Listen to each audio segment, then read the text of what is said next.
at nais natin makita na may lunas sa mga problemang ito, no? Please, just to intervene, yes, Mr. President, I stand corrected, yung number of students natin for kinder and grade 1 is 3.5 million pala. No? Marami pala, Mr. President. And then, if you combine yung feeding program natin for DepEd and DSWD for next year, that's about 37 billion.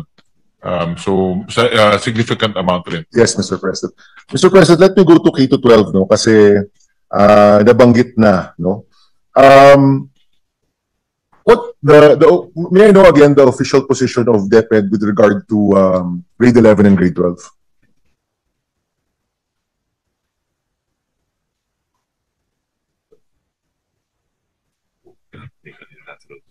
Yeah. So, actually, marami ho natutunan tayo dun sa first 12 years ng K-12 at doon po sa mga natutunan natin doon ay diniporma ng Department of Education and current administration. Na-mention ko nga na na-simplify nila yung curriculum ng senior high school sa core subjects as well as sa tracks. At the same time, yung mga shortcomings like for example yung certification ay na-address rin doon.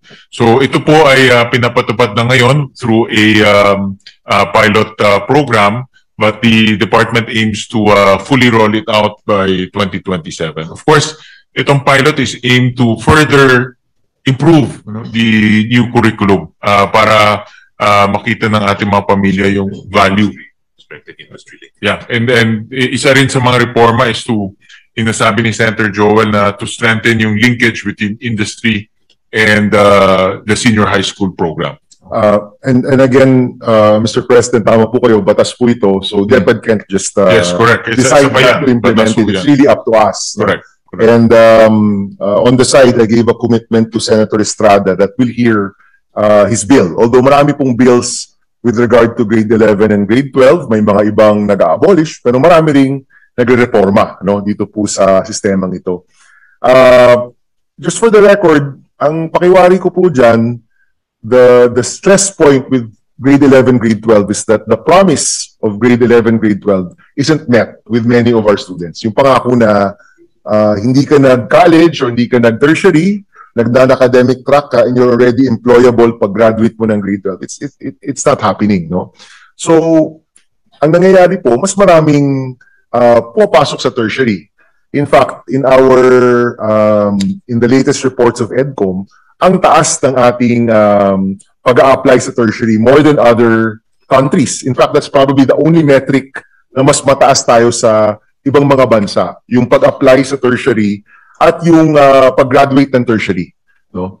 And the truth is, the system hindi dapat ganoon. Dapat meron talagang magte-TESDA or magte-TECVOC, merong magte-tertiary, no? And we're not hitting that ratio. So, Mr. President, ang isa sigurong pwedeng tingnan is that yung i-offer natin na non-academic track or non-tertiary track should really be the track that can lead them to employability, no? Which means by industry linkage, maganda yung facility, meron talagang mag-hire sa kanila, sa mga kabataan na magda-non-academic track. And then litan lang natin. Let's just focus on the areas that can really support our young people to find jobs even if they don't go to college. Then everyone else, baka pwedeng academic track na muna. Kasi ang understanding ko, Mr. President, correct me if I'm wrong, Secretary Angala can correct me if I'm wrong, pero nung unang implementation kasi, parang napaka-widespread at maraming lugar hindi pa talaga handa, no? Hindi handa yung course, hindi handa yung assessor, hindi handa yung industriya for that particular track that they chose.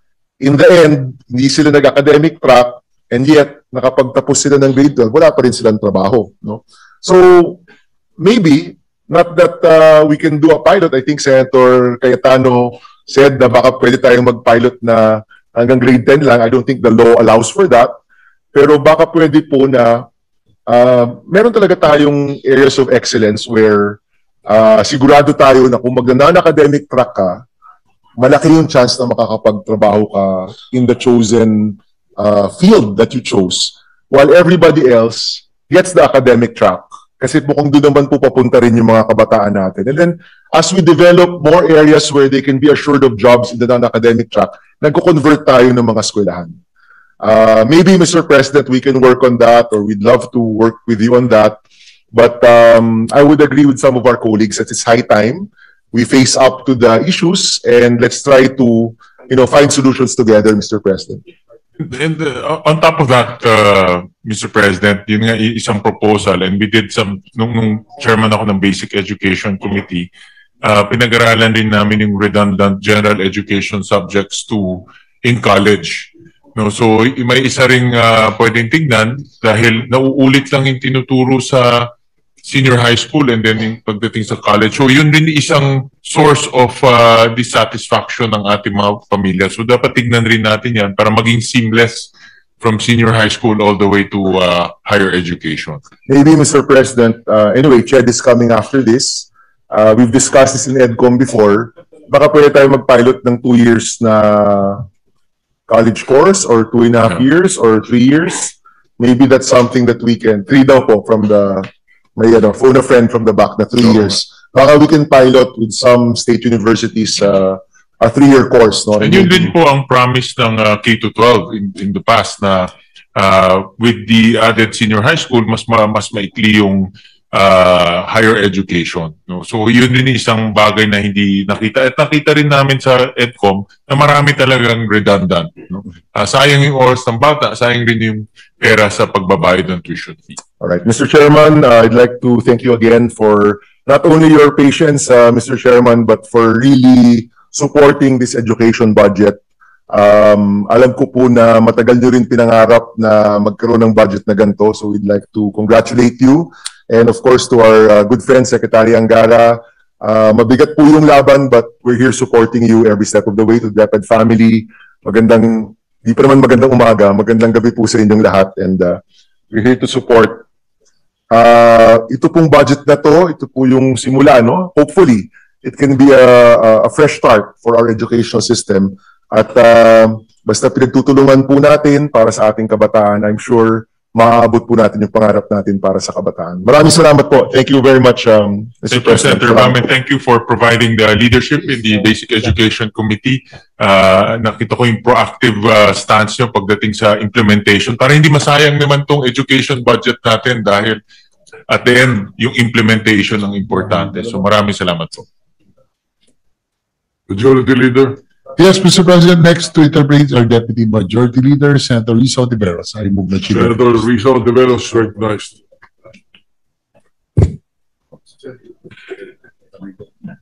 Salamat po, Mr. President. Magandang gabi po, Mr. Chair. At wag po kayong mag-alala, wala po akong balak na pagtapos nito magandang umaga na po. Promise po. Okay, so briefly, Mr. President, dear colleagues, dahil sa ongoing na krisis sa edukasyon, kailangan na ng pagbabago sa ating education system. Milyong-milyong Pilipinong estudyante at mga pamilya po ang umaasa sa DepEd. Kaya nagpapasalamat po ako sa Senate Committee on Finance matapos na siguruhin ang pondo para sa flexible learning, sa aral program, sa basic education facilities at sa disaster preparedness initiatives. These are investments that expand access and adaptability for our students. Ngayon po, gusto ko lang sanang klaruhin, bigyang linaw, ang mga agam-agam na nakarating sa aking opisina, lalo na ukol sa mga nasirang paaralan din dahil sa mga nagdaang lindol at mga bagyo, adaptive learning at, ang nakakadismaya, mga aligasyon ng korupsyon na DepEd mismo ang nakabisto. So, will the good chairperson be willing to accommodate a few questions so we can continue to work to deliver the quality education our learners deserve? Yes, be an honor. Salamat po, Mr. Chair, Mr. President. So, una po tungkol sa rebuilding schools na na-damage ng mga natural disasters. Updated cost po ng damage. So, Mr. Chair, mistulang disaster capital na ang Pilipinas dahil sa dami at pagkakasunod-sunod na pananalasa ng mga bagyo, lindol at iba pa. Namang-dama po yan ng mga estudyante teacher sa ating mga paaralan. Mula June hanggang October, 29.5 billion pesos na ang tinatayang pinsala sa ating mga schools. So ano na po, Mr. Chair, ang pinakabagong estimate ng total cost of damage sa mga school properties ngayong taon? At mayroon po bang mas bago at tumpak na estima, Mr. Chair, Mr. President? Ito na po ang yung 29 billion na mention niyo is the most updated figure, Okay po. Mr. President. So this is from June to November. June to November. So the typhoon season po ito. Yes. Okay. Salamat, Mr. Chair. So, dako na kaagad dun sa repair at rehabilitation needs at yung funding gap. So, bagamat tinaasa ng Senate Committee on Finance ang pondo para sa disaster response ng ilang rehiyon, klaro po na kulang pa rin, hindi pa rin talaga sasapat. So, magkano po ba ang kailangan para sa reconstruction at rehabilitation ng mga paaralan, Mr. Chair? Magandang tanong po yan. Yan talaga yung nakakalungkot dahil we're one of the most vulnerable countries in the world. Kagaya ngayon lang, in the span of 2 months, may dalawang malakas na bagyo, isang earthquake. Maraming po talaga tayong classrooms na nasisira. Kaya naghahabol tayo, pero dahil nasira, naghahabol tayo ulit. So for 2026, nag-allocate ho, sabi ho ni Senator Bam kanina, 65 billion for new construction, and then for repair and rehabilitation, about 7 billion. So hopefully, itong 29 billion na nasirang classrooms ay mahabol natin. No? At least man lang makover natin yung mga deficiencies in those areas. Salamat, Mr. Chair. In fact, naalala ko yung sinabi ni Sen Bam kanina, actually sinabi ninyo at ni Sen Bam sa isa't isa, 7.7B yung nakalaan Repairs po. Opo, para sa repairs, bagamat against the backdrop of 29.5B yung halaga ng kailangang i-repair. So talagang kailangan talaga tayong humabol, kung hindi man sa susunod na taon, sa mga susunod na taon. At pagdating naman, Mr. Chair, sa Disaster Preparedness and Response Program, gaano namang kalaki pa ang kulang sa budget para doon, Mr. Chair?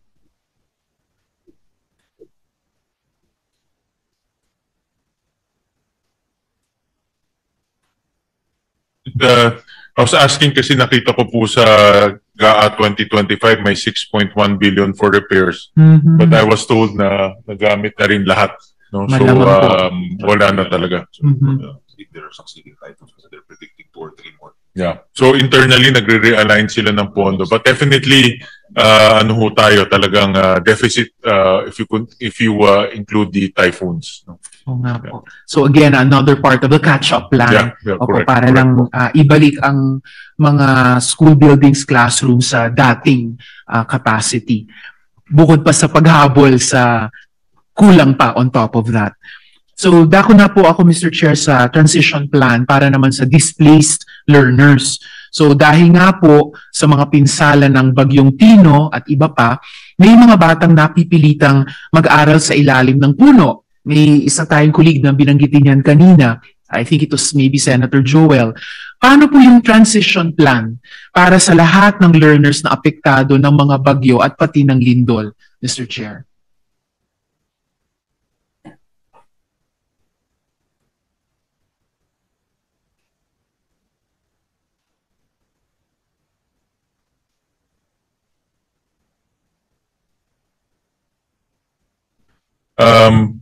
Actually, Mr. President, isa rin sa mga kahit paano natutunan natin sa pandemic, yung alternative delivery modes.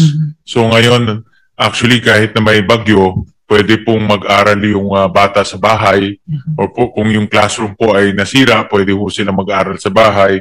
So meron silang mga modular distance learning, may blended learning, may flexible learning option. Kung mayroong internet, pwede rin po sila mag-online distance learning. So, ito yung mga different modalities na pwedeng gamitin pag sira po yung classrooms or minsan ginagamit pang evacuation site. So, ito yung ginagamit ng DepEd. Of course, may mga challenges rin, but at least tuloy-tuloy po yung pag-aaral ng bata. And siguro naman, Mr. Chair, habang tuloy-tuloy yung pag-aaral ng mga bata, sa duration ng transition plan, tuloy-tuloy din kasabay yung pag-repair o di kaya